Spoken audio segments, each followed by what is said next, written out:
Hi friends, ನಮಸ್ಕಾರ ಎಲ್ರಿಗೂ. Good morning. ಹೇಗಿದ್ದೀರಾ ಎಲ್ಲರೂ? ಚೆನ್ನಾಗಿದ್ದೀರಾ ಅಲ್ವಾ? Welcome back to my channel. ನೀವು ನೋಡ್ತಾ ಇದ್ದೀರಾ Deepa's kitchen and lifestyle vlog.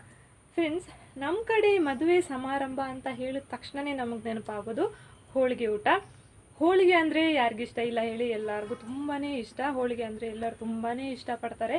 ಕೆಲವ್ರಿಗಂತೂ ಹೋಳಿಗೆನ ಯಾವ ರೀತಿಯಪ್ಪ ಮಾಡೋದು ಕಷ್ಟ ಇರುತ್ತೆ ಅಂತ ಅನ್ಕೋತೀರಾ. ಏನೂ ಕಷ್ಟ ಇಲ್ಲ ಫ್ರೆಂಡ್ಸ್, ಸಿಂಪಲ್ಲಾಗಿ ನಾವು ಸುಲಭವಾಗಿ ಮನೆಯಲ್ಲೇ ಮಾಡ್ಕೊಳ್ಬೋದು. ಇವತ್ತು ಹೋಳಿಗೆನ ಯಾವ ರೀತಿ ಮಾಡೋದು, ಅದಕ್ಕೆ ಏನೇನು ಸಾಮಗ್ರಿಗಳು ಬೇಕು ಅಂತ ನಾನು ಇವತ್ತು ತಿಳಿಸ್ಕೊಡ್ತಾ ಇದ್ದೀನಿ. ನಾನಿವತ್ತು ಕಾಯಿ ಹೋಳಿಗೆ ಮಾಡ್ತಾ ಇದ್ದೀನಿ. ಕಾಯಿ ಹೋಳಿಗೆ ಯಾವ ರೀತಿ ಮಾಡೋದು, ಅದಕ್ಕೆ ಏನೇನು ಸಾಮಗ್ರಿಗಳು ಬೇಕು ಅಂತ ನಾವು ಇವತ್ತು ನೋಡ್ಕೊಂಬರೋಣ. ಬನ್ನಿ ಫ್ರೆಂಡ್ಸ್, ನಾನಿಲ್ಲಿ 2 ಕಪ್ಪು ಮೈದಾ ತೊಗೊಂಡಿದ್ದೀನಿ. ಈ ಕಪ್ ಮೆಜರ್ಮೆಂಟಲ್ಲಿ 2 ಕಪ್ಪು ಮೈದಾ ತಗೊಂಡಿದ್ದೀನಿ. 1 ತೆಂಗಿನಕಾಯಿನ ತುರಿದುಬಿಟ್ಟು ಇಟ್ಕೊಂಡಿದ್ದೀನಿ. ಸ್ವಲ್ಪ ಅರಶಿನ, ಕಲರ್ಗೋಸ್ಕರ ನಾನು ಕಲರ್ ಪುಡಿ ಯೂಸ್ ಮಾಡ್ತಾ ಇಲ್ಲ, ಅರಶಿನ ಹಾಕ್ತಾ ಇದ್ದೀನಿ. 4 ಟೀ ಸ್ಪೂನಷ್ಟು ಎಳ್ಳೆಣ್ಣೆ, 4 ಏಲಕ್ಕಿನ ಪುಡಿ ಮಾಡಿ ಇಟ್ಕೊಂಡಿದ್ದೀನಿ. ಆನಂತರ 2 ಟೀ ಸ್ಪೂನಷ್ಟು ತುಪ್ಪ, ನಮ್ಮ ಕೈಯಲ್ಲಿ 2 ಹಿಂಡಿ ಆಗುವಷ್ಟು ರವೆ, ಆನಂತರ 1 ಚಿಟಿಕೆ ಉಪ್ಪು ರುಚಿಗೆ, 1/4 kg ಬೆಲ್ಲ. ಇದಿಷ್ಟು ನಮಗೆ ಹೋಳಿಗೆ ಮಾಡಲಿಕ್ಕೆ ಬೇಕಾದಂತಹ ಸಾಮಗ್ರಿಗಳು. ನಾವಿವಾಗ ಮೊದಲನೇದಾಗಿ ಹಿಟ್ಟು ಕಲಿಸ್ಕೊಳ್ಳೋಣ. ಫ್ರೆಂಡ್ಸ್, ಇವಾಗ ಹಿಟ್ಟು ಕಲಿಸ್ಕೊಳ್ಳೋಣ. ಇದಕ್ಕೇನೆ ನಾನು ಅರಿಶಿನ ಹಾಕೋತಾ ಇದ್ದೀನಿ, ಚಿಟಿಕೆ ಸಾಕು. ಆನಂತರ 1 ಚಿಟಿಕೆ ಉಪ್ಪು, ಸ್ವಲ್ಪನೇ ನೀರು ಹಾಕ್ಕೊಂಡು ಕಲಿಸ್ಕೊಳ್ಳೋಣ.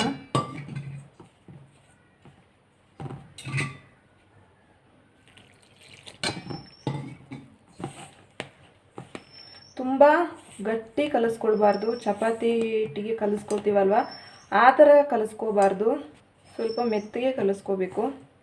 ನೋಡಿ ಫ್ರೆಂಡ್ಸ್, ಈ ಥರ ಕಲಿಸ್ಕೊಂಡೆ. ಇದಕ್ಕೆ ನಾನು ಇವಾಗ ಎಳ್ಳೆಣ್ಣೆ ಹಾಕ್ತಾ ಇದ್ದೀನಿ. ಸ್ವಲ್ಪ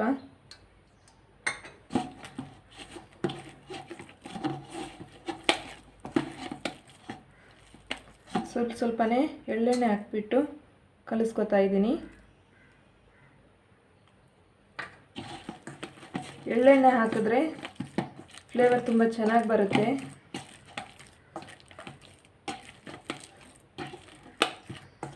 ಈ ಥರ ಸಾಫ್ಟಾಗಿ ಚೆನ್ನಾಗಿ ನಾದ್ಕೋಬೇಕು.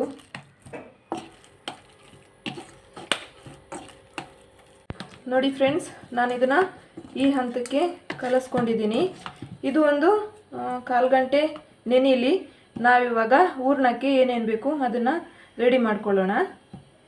ಫ್ರೆಂಡ್ಸ್, ನಾನಿವಾಗ ಬೆಲ್ಲ ಹಾಕೋತಾ ಇದ್ದೀನಿ. ಪಾಕ ಮಾಡೋಕ್ಕೆ 1/4 ಲೋಟದಷ್ಟು ನೀರು ಹಾಕೋತಾ ಇದ್ದೀನಿ. ಪಾಕ ಬೇಗ ಬರುತ್ತೆ, ಅದಕ್ಕೋಸ್ಕರ.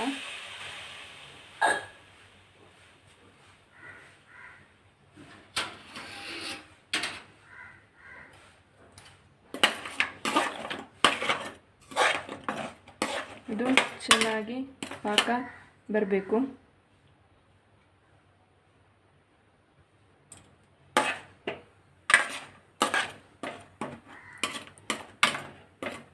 ಫ್ರೆಂಡ್ಸ್, ನಾವಿವಾಗ ತೆಂಗಿನಕಾಯಿನ ರುಬ್ಕೋಬೇಕು.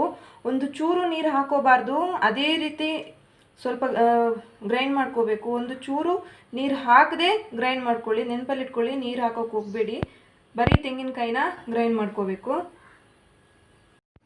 ನೋಡಿ ಫ್ರೆಂಡ್ಸ್, ತೆಂಗಿನಕಾಯಿನ ರುಬ್ಕೊಂಡೆ. ಇದಕ್ಕೆ ನಾನು ಇವಾಗ ರವೆ ಹಾಕ್ತಾ ಇದ್ದೀನಿ. ಇದನ್ನು ಚೆನ್ನಾಗಿ ಮಿಕ್ಸ್ ಮಾಡ್ಕೊಳ್ಬೇಕು. ಇದನ್ನು ನಮಗೆ ಪಾಕಕ್ಕೆ ಹಾಕೊಳ್ಳೋದಿದೆ. ನೋಡಿ ಫ್ರೆಂಡ್ಸ್, ಬೆಲ್ಲ ಇಷ್ಟು ಕರಗಿದ್ರೆ ಸಾಕು. ನೋಡ್ತಾ ಇರ್ಬೋದು ನೀವು, ಇಷ್ಟು ಕರಗಿದ್ರೆ ಸಾಕು. ಇದಕ್ಕೆ ನಾನಿವಾಗ ತೆಂಗಿನಕಾಯಿನ ಮಿಕ್ಸ್ ಮಾಡ್ತಾ ಇದ್ದೀನಿ.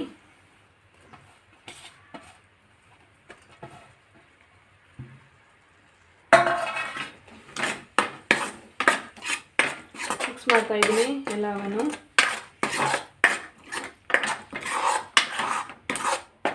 ಇದಕ್ಕೆ ಇವಾಗ ಏಲಕ್ಕಿ ಪುಡಿ ಹಾಕ್ತಾ ಇದ್ದೀನಿ.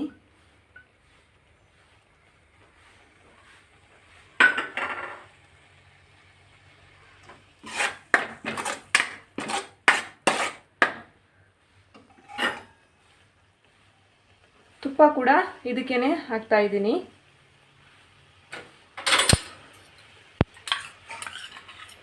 ತುಪ್ಪ ಹಾಕಿದ್ರೆ ಹೂರಣ ತಟ್ಟಕ್ಕೆ ಸುಲಭ ಆಗುತ್ತೆ ನಮಗೆ.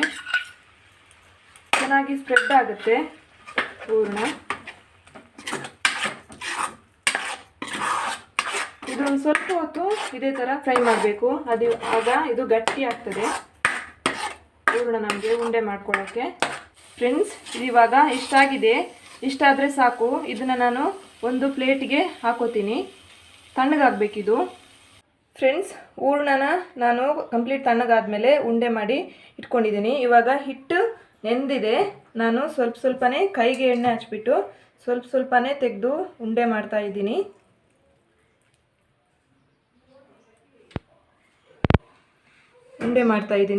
ಇದೇ ರೀತಿ ಉಂಡೆ ಕಟ್ಕೊಳ್ಳಿ. ಫ್ರೆಂಡ್ಸ್, ನಾನಿಲ್ಲಿ ಹೋಳಿಗೆನ ಕೈಯಲ್ಲಿ ತಟ್ಟಿನೇ ಮಾಡ್ತಾ ಇದ್ದೀನಿ. ಕೆಲವರು ಲಟ್ಟಣಿಗೆ ಯೂಸ್ ಮಾಡ್ತಾರೆ, ಬಟ್ ನಾನಿಲ್ಲಿ ಕೈಯಲ್ಲಿ ತಟ್ಟಿನೇ ಮಾಡ್ತೀನಿ. ಕೈಯಲ್ಲಿ ತಟ್ಟು ಮಾಡಿದ್ರೇ ತುಂಬ ಚೆನ್ನಾಗಿ ಬರುತ್ತೆ ಹೋಳಿಗೆ. ನಾನಿಲ್ಲಿ ಬಾಳೆ ಎಲೆಗೆ ಎಣ್ಣೆ ಸವರ್ಬಿಟ್ಟು ಇಟ್ಕೊಂಡಿದ್ದೀನಿ. ಆನಂತರ ಬಾಳೆ ಎಲೆನ ಸ್ವಲ್ಪ ಬಾಡಿಸ್ಕೊಂಡಿದ್ದೀನಿ. ಇವಾಗ ಒಂದು ಉಂಡೆನ ತೊಗೊಂಡಿದ್ದೀನಿ. ಇದನ್ನು ನಡುಗೆ ಈ ಥರ ಪ್ರೆಸ್ ಮಾಡಿಬಿಟ್ಟು ಒಂದು ಹೂರಣದ ಉಂಡೆನ ಇದಕ್ಕೆ ಮಧ್ಯಕ್ಕೆ ಈ ಥರ ಇಡ್ತಾ ಇದ್ದೀನಿ. ಇವಾಗ ಇದನ್ನು ಈ ಥರ ಕ್ಲೋಸ್ ಮಾಡ್ಕೋಬೇಕು.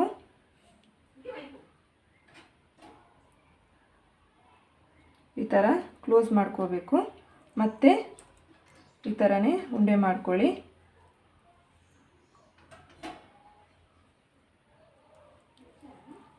ಈ ಥರನೇ ಉಂಡೆ ಮಾಡ್ಕೊಳ್ಳಿ. ಆನಂತರ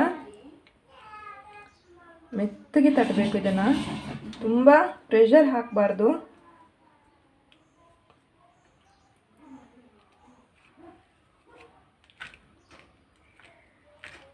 ತುಂಬ ಮೆತ್ತಗೆ ತಡ್ಕೋಬೇಕು.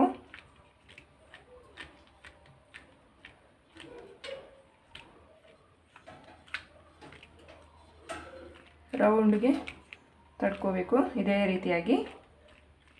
ಫ್ರೆಂಡ್ಸ್, ನೋಡಿ ಈ ಥರ ರೌಂಡ್ಗೆ ತಟ್ಕೋಬೇಕು. ಒಂದು ಕಡೆ ನಾನು ಹಂಚು ಬಿಸಿ ಆಗೋಕ್ಕೆ ಇಟ್ಟಿದ್ದೀನಿ. ಇದಕ್ಕೇ ಸ್ವಲ್ಪ ಎಣ್ಣೆನ ಹಚ್ಕೋತೀನಿ. ಯಾಕಂದರೆ ಅದು ಇಲ್ಲಾಂದರೆ ಇಟ್ಕೊಳ್ಬಿಡುತ್ತೆ ತಳ. ಅದಕ್ಕೋಸ್ಕರ ಫಸ್ಟ್ ಒಮ್ಮೆ ಎಣ್ಣೆ ಈ ಥರ ಹಚ್ಕೊಳ್ಳಿ.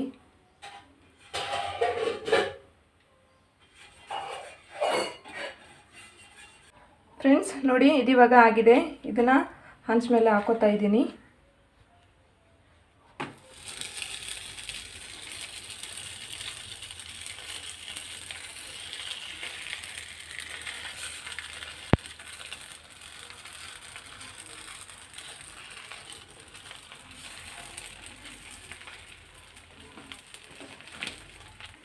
ಫ್ರೆಂಡ್ಸ್, ನಾನಿಲ್ಲಿ ಇನ್ನೊಂದು ಹೋಳಿಗೆನ ತಟ್ತಾ ಇದ್ದೀನಿ. ಸೈಡ್ ಕೂಡ ತುಂಬ ತೆಳುಗೆ ತಟ್ಕೊಳ್ಳಿ. ಇಲ್ಲಾಂದರೆ ಸೈಡ್ ತುಂಬ ಒಂಥರ ನಾರು ಥರ ಆಗುತ್ತೆ, ಅದು ಗಟ್ಟಿ ಆಗುತ್ತೆ.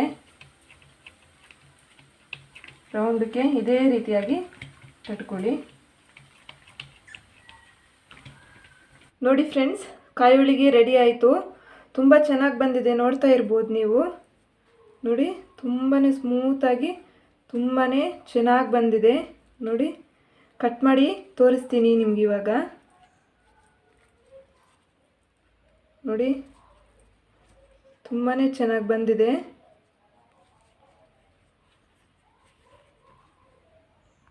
ನೋಡಿದ್ರಲ್ಲ ಫ್ರೆಂಡ್ಸ್, ಕಾಯಿ ಹೋಳಿಗೆ ಎಷ್ಟು ಈಸಿಯಾಗಿ ಮನೆಯಲ್ಲೇ ಮಾಡ್ಕೊಳ್ಬೋದು ಅಂತ. ನೀವು ಕೂಡ ಒಂದ್ಸಲ ಟ್ರೈ ಮಾಡಿ. ನಿಮ್ಮ ಮನೆಯಲ್ಲಿ ಸಣ್ಣ ಪುಟ್ಟ ಫಂಕ್ಷನ್ ಏನಾದರೂ ಇದ್ದರೆ ನೀವು ಹೋಳಿಗೆ ಮಾಡ್ಕೋಬೋದು. ತುಂಬಾ ಟೇಸ್ಟಿಯಾಗಿ ಬರುತ್ತೆ. ಸಿಂಪಲ್ ಇದೆ ರೆಸಿಪಿ. ಇವತ್ತಿನ ನನ್ನ ವಿಡಿಯೋ ನಿಮ್ಮೆಲ್ಲರಿಗೂ ಇಷ್ಟ ಆಗಿದೆ ಅಂತ ಅನ್ಕೋತೀನಿ. ಇಷ್ಟ ಆಗಿದ್ರೆ ಪ್ಲೀಸ್ ನನ್ನ ಚಾನಲ್ಗೆ ಲೈಕ್ ಮಾಡಿ, ಶೇರ್ ಮಾಡಿ, ಕಮೆಂಟ್ ಮಾಡಿ, ಸಬ್ಸ್ಕ್ರೈಬ್ ಮಾಡಿ ನನ್ನ ಚಾನಲ್ಗೆ. ನಾಳೆ ಇನ್ನೊಂದು ಹೊಸ ರೀತಿಯ ವಿಡಿಯೋನಿಗೆ ನಾನು ನಿಮ್ಮನ್ನು ಭೇಟಿ ಮಾಡ್ತೀನಿ. ಅಲ್ಲಿವರೆಗೂ ನಮಸ್ಕಾರ.